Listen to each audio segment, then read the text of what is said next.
Bismillahirrahmanirrahim. Enyi watu, mwabuduni Mola wenu mlezi aliyekuumbeni nyinyi na wale waliotangulia kabla yenu ili mpate kuokoka. Ni aya ya 21 ya suratul Baqara.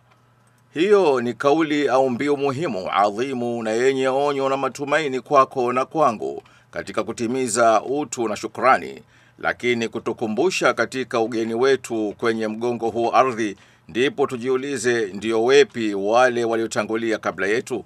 Karne na dahari zimepita, dunia ya Mwenyezi Mungu na malimwengu tusiyoyajua au kuyafikiria, zikiwemo sayari zilizoizidi dunia au tufe hili la ardhi tunayoishi, basi hatimaye vitatoweka vyote na kubaki Allah pekee. Amini au siamini, walioondoka hawajarejea na macho yetu hayawavumbui. Waliishi wakaipenda hii dunia, wengine walitii na wakaamini bila woga, bali wapo waliokosa kujielewa, wakavimba vichwa na kujawa na viburi, wakaichezea fursa adhimu ya kujiadhimisha na wakawapinga wajumbe na mitume iliyowajia kwa umbile lao, wakaonywa wasionyeke, wakateremshiwa dozi ya kwanza ya adhabu hapa duniani. Ndiyo ile miji na kaumu zilizoangamizwa leo ni hadithi, bali si hadithi za kupamba soga, bali ni za kusadikika. Yale ya wenzetu sio maonevu, ni kujionea kwao na kibri kiliwaponza. Mwezi mtukufu wa Ramadhani umekaribia, mwezi wa rehma, maghfira na kukingwa na adhabu ya moto. Sampuli ya maisha tuliyoyaishi ndani ya mwaka mmoja uliopita, mara baada ya kumalizika mwezi kama huu mwaka uliopita, si mambo ya kuhadithiana. Tuliwaona walioyashika mafunzo wakiamini na kuthamini mwezi wenyewe, lakini wakajitathmini na kupata uelewa kwamba kumbe haya ni maisha ya mpito tu. Wengine wapo na wengine kwa maelfu na malaki wapo ndani ya tumbo la ardhi hivi sasa, hawajapata ile time ya kuweza kurejea au fursa kama hii ya kuidiriki Ramadhani ya mwaka huu.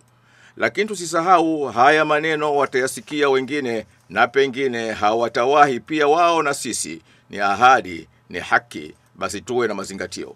Tumeona mengi na ya ajabu na usahaulivu, watu walivyopindukia mipaka kwa ndimi, mikono na miguu yao dhidi ya wengine. Wapo walioikejeli kauli za wanazuoni bila hata kuona kimeme, wakisahau kuwa hao ndio warithi wa mitume. Walijifaharisha na wakawapitia mbele zao na kufanya kejeli. Walipoonywa juu ya ndimi zao, walijibu kwa viburi na hata kuwatishia. Wengine waliwafanya wazazi wao kama mahali pa kupitia tu kuja ulimwenguni, bali ni haki yao ya kibinadamu, na wazee wasiwaingilie katika maasi yao. Basi presha, sukari na magonjwa ya moyo yaliyowapata kwa uonevu wa vizazi vyao haikuwa huruma na kurejea kwao. Wafanyabiashara na wachuuzi wengine hawakusikia aya za vipimo halali wala biashara inayokubalika na Allah, bali kipato kwao ni jambo la msingi katika onyo la Qur'ani au hadithi. Sanaa lilibaki jina la njiwa weupe, bali usanii ukachupa mipaka tokea vivazi, heshima ya kijinsia au kujali wakati wa ibada.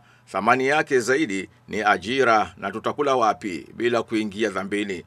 Kuja kwa Ramadhani ni tiba ya nafsi, ni fursa adhimu.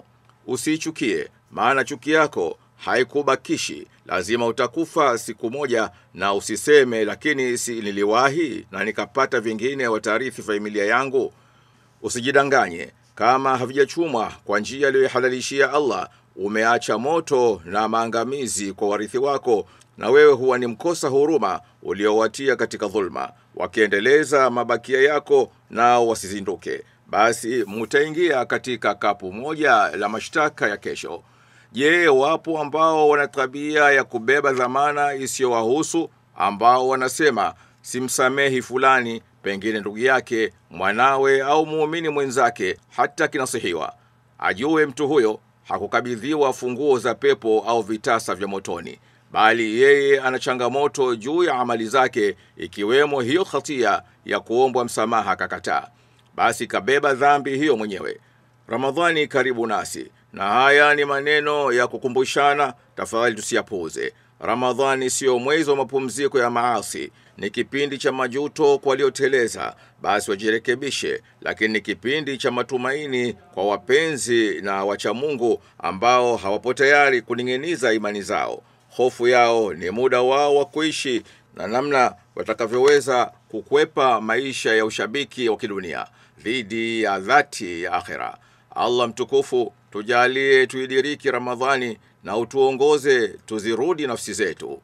Tujali amali za kheri tutakazojifunza katika mwezi huu na tuzidumishe hadi hatima ya maisha yetu.